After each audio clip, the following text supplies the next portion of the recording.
Joker Folie à deux, réalisé par Todd Phillips, est la suite du film Joker que beaucoup de gens avaient aimé. Et ce film parle du procès d'Arthur Fleck, entre guillemets le Joker. Mais une personne tout aussi folle que lui va arriver dans sa vie, Harley Quinn. Alors quand cette suite a été annoncée, je voyais pas l'intérêt vu que qu'est-ce que tu veux rajouter de plus à l'évolution du personnage? Et est-ce que mes a priori étaient faux au final? Ben c'est ce qu'on va voir. Mais il y a aussi le côté musical que beaucoup de gens ne voulaient pas voir dans un film Joker. Bon, si c'était bien fait, l'idée en soi ne me dérange pas, mais dans le film, ça marche pas selon moi. Bon, du coup, justement, commençons par le côté musical ou musical en français. Donc, les scènes musicales servent généralement soit à montrer un dialogue entre Arthur et Harley, soit à montrer ce qui se passe dans la tête d'Arthur. Et bon, l'idée est cool, mais ça marche pas pour deux raisons, je trouve. Déjà, les scènes musicales sont assez oubliables et je pense que c'est dû au fait qu'elles sont pas très ambitieuses ou qu'il n'y a pas beaucoup de chansons originales. C'est généralement des chansons que tout le monde connaît. Alors que plus de chansons originales, ça aurait rendu le film plus marquant. Vu que quand on écoute des chansons originales de comédie musicale, bah on les associe à ce film, alors que là c'est des chansons qu'on associe déjà à autre chose. Et puis aussi, le film essaye de mettre une ambiance pesante et angoissante, comme dans le premier. Mais c'est principalement au début, parce qu'après on part en mode ambiance musicale. Sauf que c'est pas au début c'est angoissant et après ça devient un musical. Non, le film essaye d'être angoissant tout le long avec par-dessus une ambiance de musical. Et du coup j'avais l'impression de voir deux films différents, un qui est angoissant et un musical. Mais tu peux pas créer de l'angoisse chez le spectateur si un peu après une scène pesante, il y a le Joker qui commence à danser, en tout cas sur moi ça a pas marché. Ce film je trouve a vraiment deux ambiances qui vont pas ensemble. Peut-être qu'avoir une ambiance musical tout le long ça aurait été mieux. Bon, par contre la mise en scène et l'image, ça c'est toujours aussi maîtrisé. Il y a de très beaux plans, je pense notamment à celui-là, qui montre que Arthur veut être dans un monde plus coloré mais qui est piégé dans ce monde froid, c'est ça je pense là symbolique derrière ou un truc dans le genre. Et il y a la mise en scène qui au début est très renfermée sur Arthur avec beaucoup de gros plans et il y a un plan séquence avec un travelling qui le suit de dos.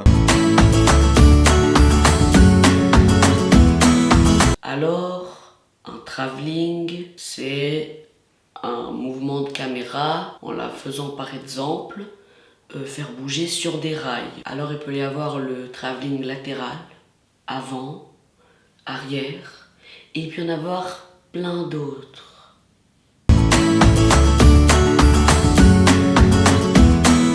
Merci Jean-Eudes, mais du coup petit à petit on va arrêter de se renfermer que sur Arthur et il va y avoir des plans d'ensemble par exemple.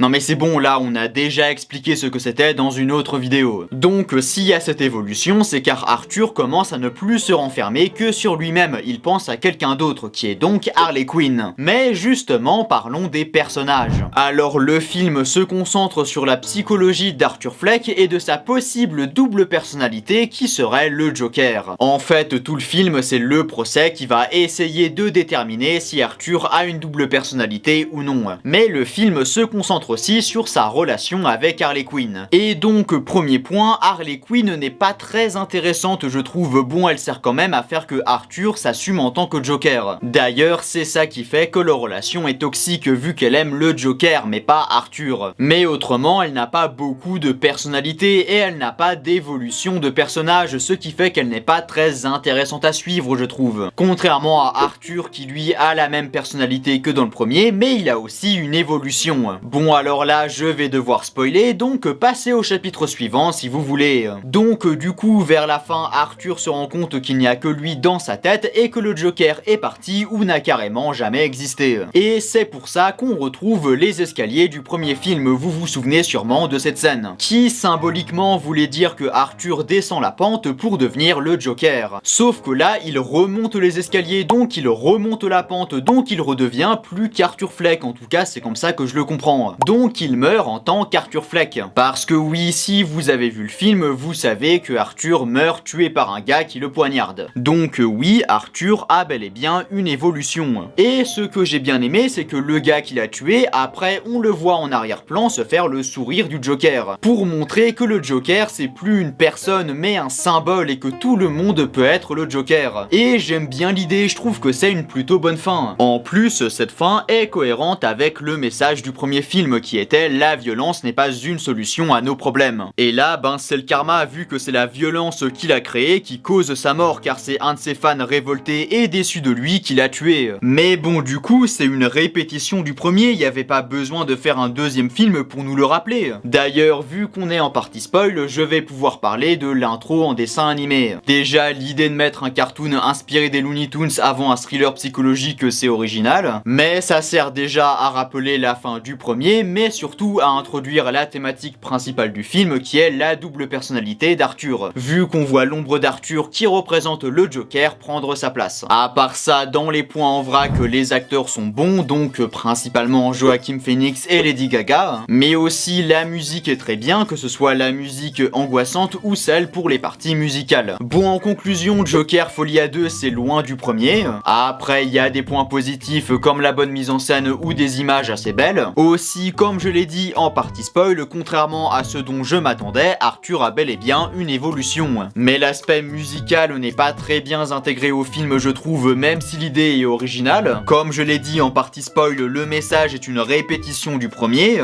et le film ne m'a pas du tout angoissé comme le premier. Donc le film n'est pas aussi mauvais que je l'aurais pensé, mais on est très loin du premier. Après, tout ça n'est que mon avis, et si vous n'êtes pas d'accord avec moi, on peut débattre en commentaire. Bon allez, abonne-toi, va regarder cette vidéo sur Megalopolis, et à la prochaine.